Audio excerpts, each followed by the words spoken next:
This my brother said to me, if I don't kill you, I will not rest. They treat you like the first son. You are number 5. You must surely die. They begged me and I said, no. A man's enemy's enemy is his friend. If you want to kill me and somebody wants to kill you, that person is my friend. This my brother died within minutes. They can't go with my name to native doctor shrine and come out alive and live. They went with my name. On their way out, the leader died. 2 days after, the native doctor died. 7 days after, the native doctor's assistants all died. In my village, the story now is Umar kills his enemies, the native doctors, and the native doctors' assistants. I like that name and the title. For being part of this program tonight, heaven will set you on fire. And any enemy that comes too close to you shall be burnt to ashes. Why are you talking to me this way? He said, you will do nothing. And I said, okay, hear me.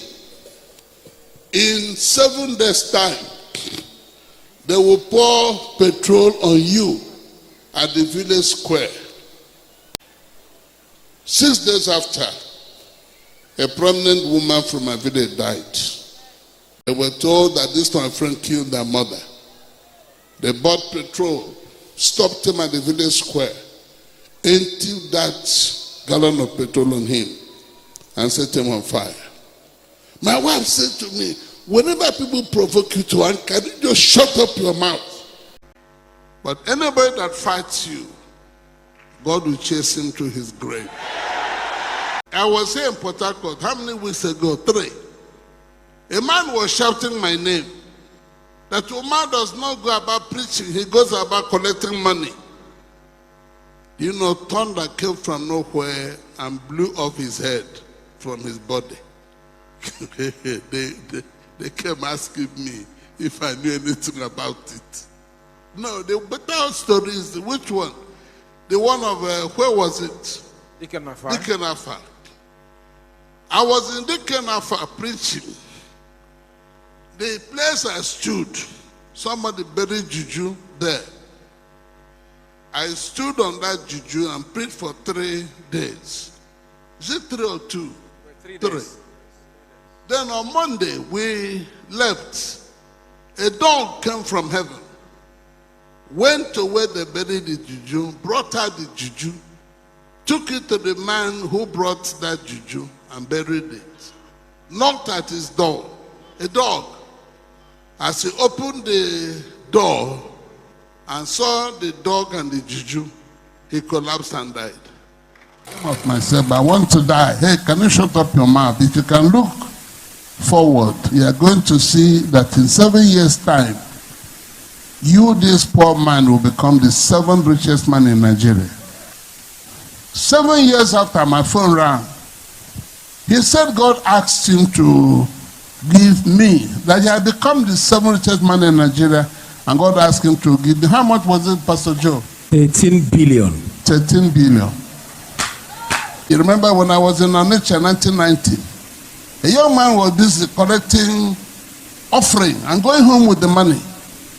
I confronted him. He asked me, what will you do? I said, what I would do is that you will die this night. In his attempt to run away from me, he ran into a building iron. And the iron cut open his stomach and he dropped and died. We began to preach. The lorry arrived with policemen. And they began to jump out of their lorry. I said to God, all those who have come to disrupt this meeting and stop this meeting, knock them down and put them to sleep. And let them sleep until the program is over. You need to see a uniformed policeman fall under the anointing. They woke up and ran away. The next day, the governor put them back with canisters of tear gas. On arrival, I told them, anybody who wants to commit suicide, just throw 1 canister of tear gas. But leave a note for your family. Tell them you knowingly and purposely committed suicide. If there is God, all of you will die here. They went back and told the governor that that man from Uyo He's a dangerous man.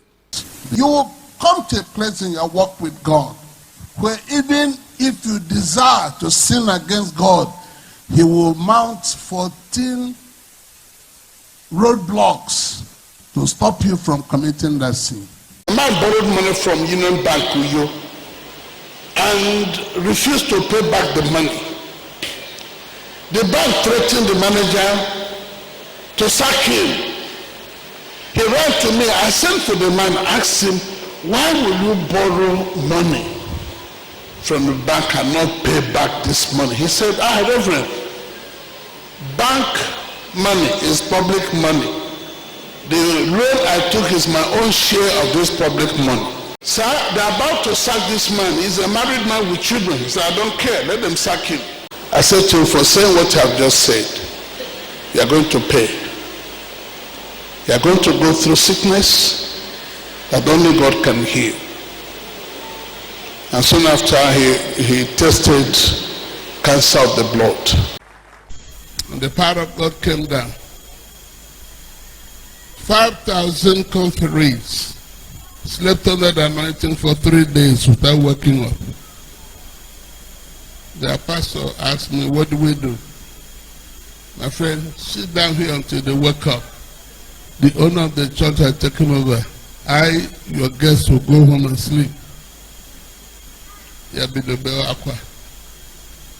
What if they die?